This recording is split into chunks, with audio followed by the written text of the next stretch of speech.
যে সীমান্তে হত্যার বিষয়টি, এটা আমাদের প্রায়োরিটি 1 এজেন্ডা ছিল এবং গতকাল সন্ধ্যা থেকেই এই এখন পর্যন্ত বিএসএফ এর সদর দপ্তর থেকে শুরু করে যেই জায়গায় এই হত্যাটা হলো সর্ব জায়গায় আমরা অত্যন্ত জোরালো প্রতিবাদ জানিয়েছি এবং এটা এই কনফারেন্সের পরেই কিছুদিন মনের মধ্যেই এই জিনিসটা অনাকাঙ্ক্ষিত বা দুঃখজনক হলেও আপনারা হয়তো জানেন যে সীমান্ত হত্যা যে এটি আসলে শূন্য লাইন থেকে ভারতের অভ্যন্তরে।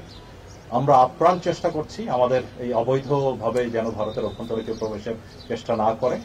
তবে আমরা অত্যন্ত জোরালো, শক্ত এবং কড়া ভাষায় প্রতিবাদ জানানোর পরে আমরা কিছু ছবিও পেয়েছি যে এখানে সংঘবদ্ধ প্রায় 15-20 জনের একটি দল তারা অবৈধ অনুপ্রবেশ করছিল। বিএসএফ বাধা দেওয়ার পরে দুই পক্ষের মধ্যে একটা সংঘাত হয়।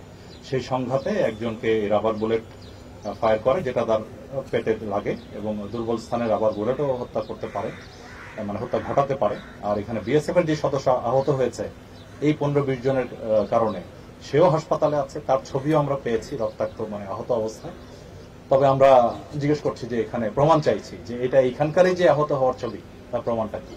তো এই বিষয়ে আমাদের মধ্যে এই প্রতিবাদ লিপি এবং প্রোটেস্ট নোট চলছে। আর সেই আহত সেই ব্যক্তিকেও হাসপাতালে নিয়ে ওরা অপারেশন করিয়েছিল, তারপরও তাকে বাঁচানো যায়নি, দুর্ভাগ্য। বাট আমরা বটম লাইন হল ভেরি ক্লিয়ার মেসেজ আমরা বলেছি যে এটা কোনোভাবেই কাম্য নয় এবং এটা মেনে নেওয়া যায় না। এবং এটা যদি মেনে নেই তো ভবিষ্যতে ভারতীয় অনুপ্রবেশ যারা করে তো তাদের প্রতি যত আমরা সুন্দরভাবে নিয়মের মধ্যে আমরা যে তাদেরকে গ্রেফতার করে হস্তান্তর করি, সেটা কতটুকু আর করা যাবে। আমাদের এদিক থেকে যত যাই হোক, অবৈধ অনুপ্রবেশক যাই হোক, হত্যা কোনো চূড়ান্ত একটা সমাধান হতে পারে না। তো সেই বিষয়ে আমাদের এটা অব্যাহত থাকবে এবং আরো একটি যদি হয় আমরা আরো কঠোর অবস্থানে যাব, এটা আপনাদেরকে আমি আশ্বস্ত করতে চাই। আর একই সাথে আপনাদের সবারই আমাদের চেষ্টা থাকবে যাতে অবৈধভাবে কেউ যেন ওইদিকে না যায়।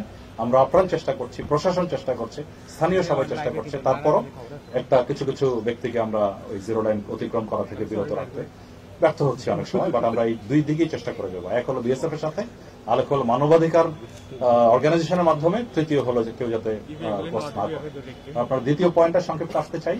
দেখুন, আপনারা একদিকে বলছেন আরাকান আর্মির জন্য সীমান্তে একটু আতঙ্কে আছে লোকজন, তো আবার আরাকান আর্মি যেন কিছু করতে না পারে। অন্যদিকে যদি আমরা যেটা কোনো একটা যে আরএসও আরসালা যারা বলেন, ওইটা যদি কোনো কিছু হয় সেদিকেও আপনাদের মানে আমরা যে কোনো একটা স্ট্র্যাটেজি অবলম্বন করতে হবে। তো কারণ আমাদের মূল লক্ষ্য হলো আমাদের সীমান্ত যাতে নিরাপদ থাকে, সীমান্তবর্তী এলাকায় জনগণ যেন নিরাপদ থাকে। তো সেটা করার জন্য আমরা একটা স্ট্র্যাটেজি ফলো করছি। তো আমার আমি বলতে চাই যে সীমান্ত, এই মায়ানমার সীমান্ত কেউ যদি অবৈধভাবে অনুপ্রবেশ না করে মায়ানমারের অভ্যন্তরে, নার্কোটিক্স বলেন, ইয়াবা বলেন বা অন্যান্য যে কারণে হোক, যদি ক্রস না করে তার নিরাপত্তার কোনো ঝুঁকি নাই। নিরাপত্তার যদি কোনো ঝুঁকি থাকে সেটা সেই নিরাপত্তা দেওয়ার জন্য আমরা বিজিবি তৈরি আছি এবং বিজিবি আমরা we are well equipped for that.